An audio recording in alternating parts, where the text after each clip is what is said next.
As an SBDM board, we were honestly forced to have a discussion a few weeks ago about how our decision to do away with school uniforms in the shadow of this pandemic would be equitable to people of all races. We had to determine which race, if any, would be disproportionately affected by this decision. Essentially, what you are asking the SBDM to do is profile people based on their race and determine if, based on race alone, how each race will be impacted by that. First, I don't see how that is a race issue in the slightest. White dude saying that. Second, the literal definition of racism is the belief that different races possess distinct characteristics, abilities, or qualities, especially so as to distinguish them as inferior or superior to one another. That is exactly what we are doing as an SBDM board by making these decisions based on the new system of decision making. You are literally asking these members to categorize people based on race and make decisions based on race. We seriously had to discuss a few something ago whether or not our mascot, a jaguar, was racially offensive. A jaguar. It's a damn animal. That's what I had to take an hour out of my workday to discuss. So animals now have the potential of being racially offensive? Dude, if you don't want to take an hour out of your workday to serve on SBDM, no one is making you. We are telling our kids that race shouldn't matter, but none of these decisions or actions support that claim. I'm not going to teach so-and-so that someone is affected by abolishing school uniforms simply because that person is black, white, Asian, or any other race. I'm not going to teach her that race should be a factor in who is hired and who is not. I'm not going to teach her that one community is more important than another community simply because of the racial majority of that community. I'm not going to teach her that an animal mascot has the potential of being racist because it's a certain animal. I think the actions the board has taken, while they may have good intent in their nature, are directly contradictory to the intended message. All you are doing is perpetuating racism by forcing people to consider race as the determining factor in decisions by applying racial stereotypes as the basis for these decisions. I've lost all respect for JCPS. Watch, now there will be black students and white students rather than just students. No wonder our school system ranks near the bottom in this country if this is the way we are educating our students. You should all be ashamed. You want all students to be accepted regardless of race. I support that. You want all students to have equal opportunity regardless of race. I support that. You want all students to have access to good schools regardless of race. I support that. Ironically enough, you will likely label me as a racist now, even though my message was quite the opposite, simply because I do not fall in line with your decisions. After all, that is what we've become as a society. If I was a woman, I would be labeled a Karen, even though we are allegedly fighting racism by applying a label to specifically describe a white woman, which is, yes, racist. I'm sorry, but I just don't support this movement of combating racism by being racist in the response. It makes no sense to me. November 9th. This was originally sent October 30th, 2020, and the response from John Marshall, or the forward from John Marshall, didn't happen until November 9th. And it was sent to the principal at the school, as well as the assistant superintendent, and two of the people in central office. Good morning, Principal Schilling. I wanted to share with you an email that I received. As you can see from the date, it was sent about 2 weeks ago. I just realized that you were not copied. This person sits on your SBDM. As where I have concerns about his sentiments, they are not new to me. It is clear that there are more than a few that feel this way. My questions, which we don't know. I have talked to Chief Brown. He suggests so-and-so. Don't know what that is either. Further, the Racial Equity Advisory Council has voiced concerns and or interest in the responsibility of SBDMs. Such concerns stem from the sentiments like the ones voiced in the email. As it has been made clear that school leaders need to own their reaps, which I am certain you do, please note that you have the support of the district in unequivocally addressing racial inequity with fervor and intentionality. So I don't know exactly what that means other than feel free to get rid of him from your SBDM because he is not a good fit. Joe Leffert chimes in a few hours later.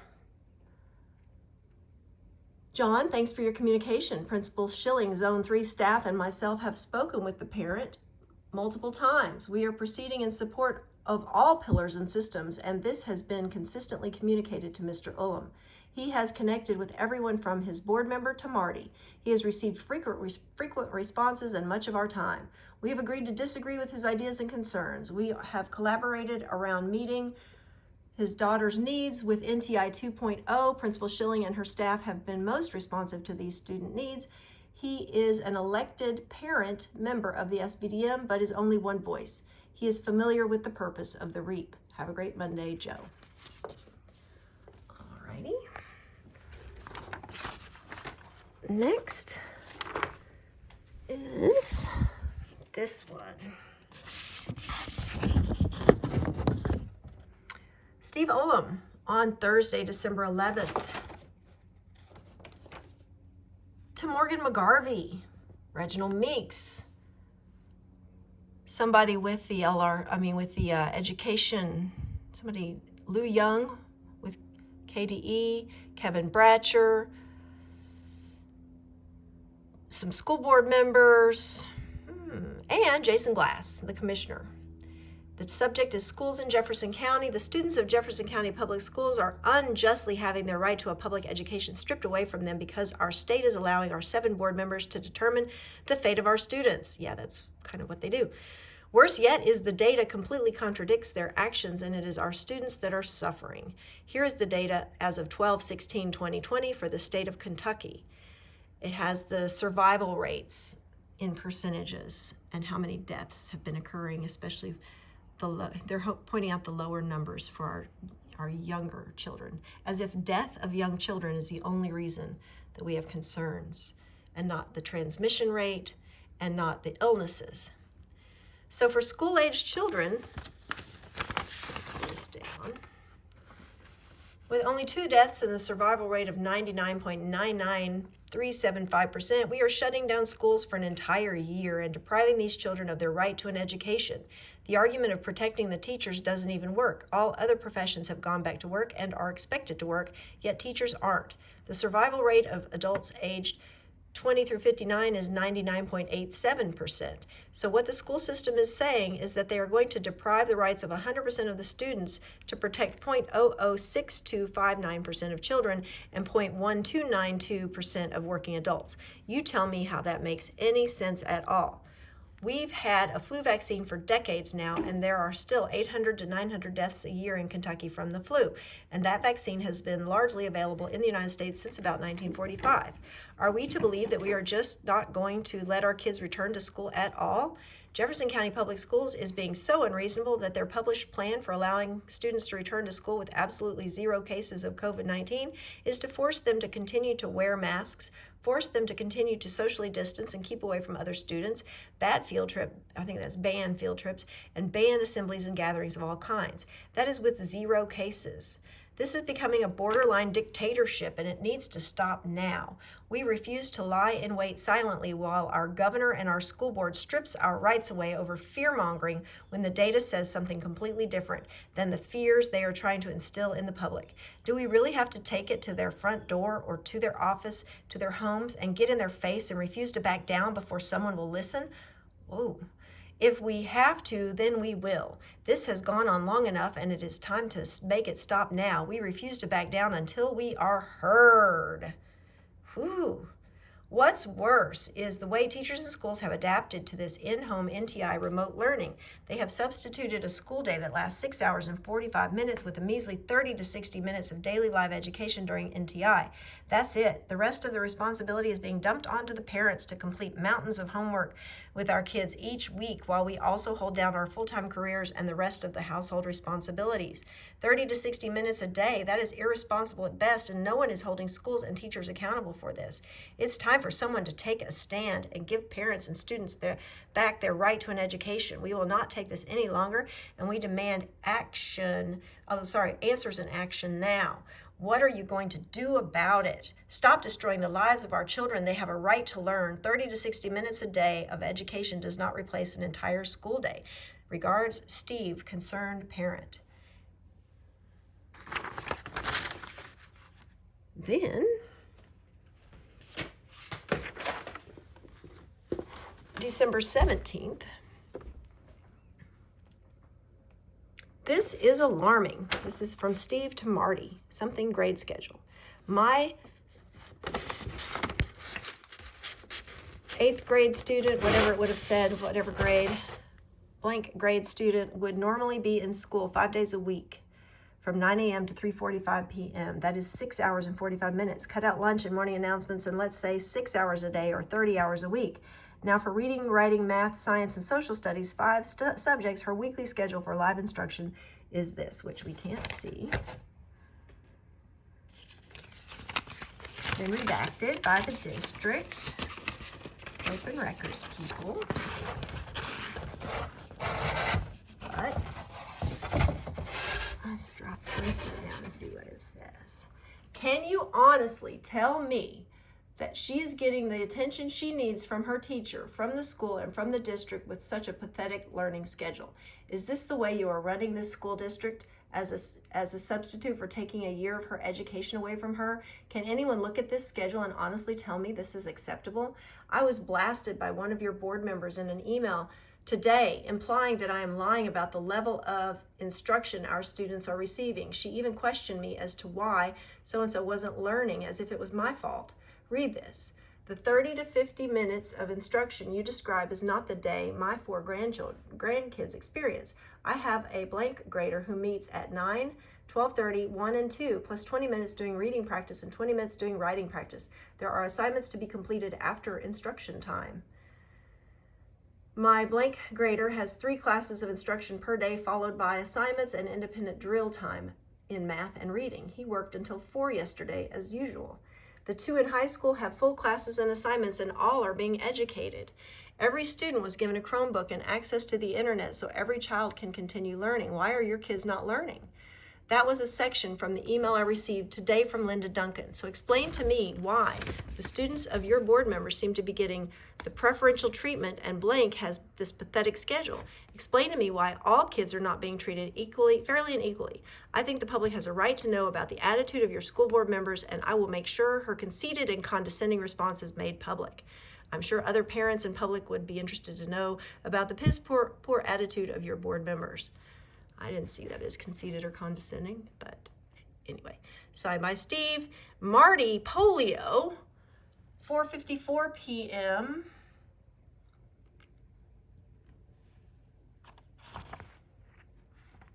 (6:09 p.m.) So an hour and 15 minutes later, Dr. Polio, 5:30. So half an hour, 36 minutes later, Dr. Polio responds to Steve, Mr. Ullum, I apologize that you feel your daughter is not getting the virtual instruction that she needs. I have copied Joe Leffert on this email. He is the assistant superintendent over that school. Someone from his office will contact you tomorrow to discuss your concerns and find ways to improve. Please know that I want nothing more than to have our children back in school. I have been directed by our board to follow the guidelines provided by the governor and the state health department. I will continue to do that, but also believe that we will be back in school, especially for elementary schools, in February. I truly want nothing more, as my daughter is also NTI and wants to be in school. Finally, I understand your frustration with the response. I will add that I report to the 7 board members. I assure you that no students get any special treatment, but I will do everything I can to improve the situation for your daughter. Best wishes. Okay, no students get any special treatment, but how many of us get an email from the superintendent 36 minutes after we send it? I think that feels like special treatment, and I have something else I'll show you. I just came up in the same open records request for some reason, even though it's not related to my search. Back in August of 2020, somebody named Mary sent an email to Dr. Polio about her middle school principal, saying that they emailed over a month ago regarding the principal that was arrested at the Attorney General's home. I would appreciate your response to my original email. It is now acceptable that to the JC School Board for employees to willfully ignore and flaunt the law? Did she have the right to protest? Yes. Did she have a right to trespass and not leave when asked by the police? No. Are students of Jefferson County schools to be compelled to listen to one-sided political opinions of teachers, principals, and support staff? I know that you are busy, but I would appreciate your reply of how JC is going to treat this very public issue. Sincerely, Mary Ann Zierer. And while I don't agree with this person's position on this principal that protested, her charges were dropped. And we do have a right to protest unjust laws and decisions. But I want to point out that she did state that she contacted Dr. Polio at least one other time and never heard back. But yet Steve Ullum is getting an email within 36 minutes. So there is some disparity there. That may be one of the reasons why they took so long to get this to me. I'm not quite sure. But then Steve goes on to say at 6:09, another 39 minutes later, do what you will. Her response just shows that the school board doesn't care. How else do you explain such a condescending response? I've forwarded this response along, and I will definitely make sure the public knows about the attitude of this school board. Your board has failed these students. And then Joe sends something on December 18th. Brooke, FYI below, reply with his phone number, please. I will reach out soon. We will be in face-to-face school, and hopefully Mr. Ullum will be pleased. And Brooke Schilling replies with his phone number that's in Infinite Campus, as well as a paragraph that I can't read. He attended SBDM on Wednesday where we approved the CSIP. He did post all of this on the group Facebook page yesterday, calling Linda Duncan a smartass. And that was December 18th. I have one other document that I'm going to share with you on this video, and then I will share others, such as the open records that show the emails that Steve sent to the school board on another video. But this is just a proof of receipt that he signed when he signed up to become a member of the Site-Based Decision-Making Council. And as you can see, this is Jeffersontown Elementary that we've been talking about. It had been redacted from the documents, but I see it's on there now, so I don't feel bad sharing that with you. Just to let you know that he's received, he knows better. He's received your duty under the law and managing public records, and yet when he talks to Dr. Polio about the board, your board, he seems to be confused as to who the board works for and who Marty works for. And so I'm a little bit concerned about, a lot concerned about all the things that we've been reading in these emails, considering that this person is trying to get a seat on the Jefferson County School Board, and he clearly does not understand not only how the system works, but why we need to address racial injustices in our public school system. It is not up to a white person to decide if something is or isn't to be discussed if it involves harm that's being caused to people of color. And on that note, I will sign out.